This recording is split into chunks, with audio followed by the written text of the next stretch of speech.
Hey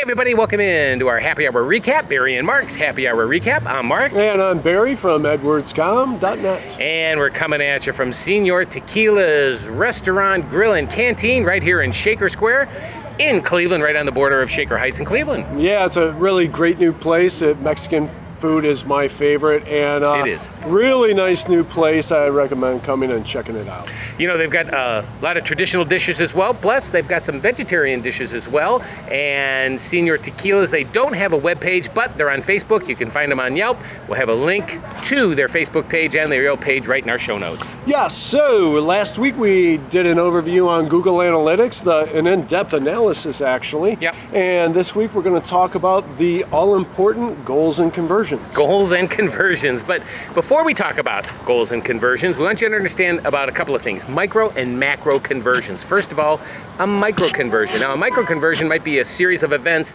that a user takes along the buying process. So maybe downloading a white paper or filling out your email newsletter form or just filling out a form. Those are micro conversions. And macro conversions are the ultimate. It's somebody buys something, they get to that thank you page, that confirmation page, and that triggers the macro conversion, but they got there through a series of micro conversions. Yep. Most likely could have been downloading that white paper or signing up for the email newsletter and things like that. So a series of actions to lead up to the big thing. Right. All right, so you want to keep those in mind as you're coming up with what kind of goals you want to establish for your website. So we went over all four of them last week quickly, but we're going to kind of go into a little bit more in depth this week. And the first one we're going to talk about is the URL destination goal.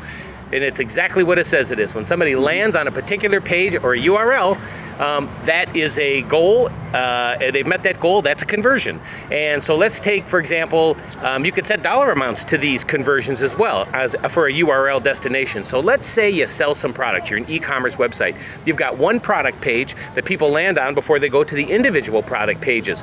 Well, what you could do is you could see how many people, the ratio of people that landed on that initial product page, and compare that to the number of people who actually bought in a month, and then you can come up with a ratio and assign a dollar amount to the people that landed on that products page, and that's how much is worth to your business when they land on that page. URL destination. And you also have very important visit duration. Yep. And pages per visit, which you can track as well as goals. So your visit duration, you can set that up for whatever time frame that you like, but it could be 5 minutes. And if you're a content-driven blog, you might want to make it like 8 minutes or something like that. And then as soon as somebody passes that duration, that goal is triggered. Pages per visit works the same way.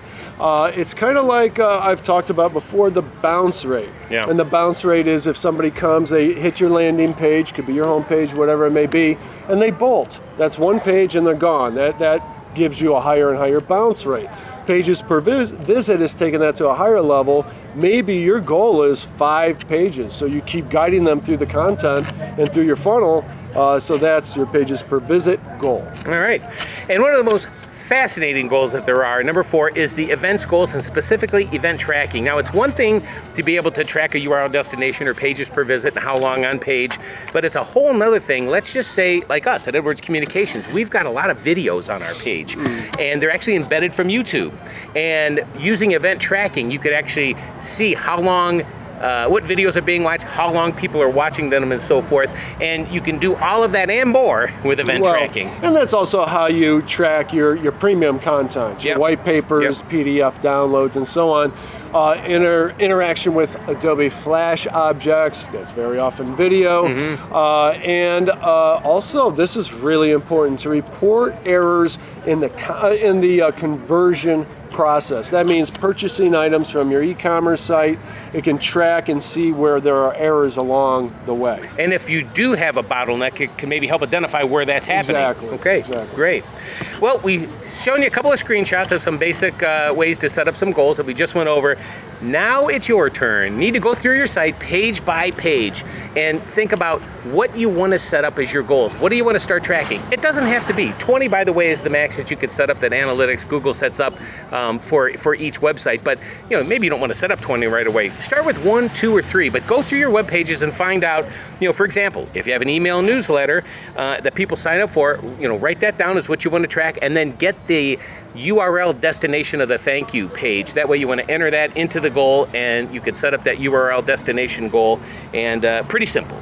Yeah, it is. And also go through your individual pages. You're going to have a few select very pertinent pages that you want to mark as goals as well, that you want to drive them to. Well, if you'd like to learn more about event goals and specifically event tracking a little bit more, sign up to get our Happy Hour recap. And when you do that, you'll have access to all of our premium content, including our latest how-to guide, how to set up events in Google Analytics. Well, yep. And next week, I love being outside. Yes. Next week, we're going to talk about Google Reports. There are different kind of reports that you can download, that you can forward to your client, if it may be, or have forwarded to you if you are the business owner. We're going to talk about the most pertinent aspects of these reports that you should be looking at. And which ones we think are better to keep an eye on week by week. Exactly. All right. Hey, I'd like to thank Marco Mendoza and the folks here at Senior Tequila for all their hospitality and setting up our set here this afternoon. And they're on Facebook. Check them out. They're on Yelp. Check them out. We'll have the links on our show notes. Yep. So next week, we'll be coming at you from another beautiful location in Cleveland, Ohio. Have a great week. Have a great week.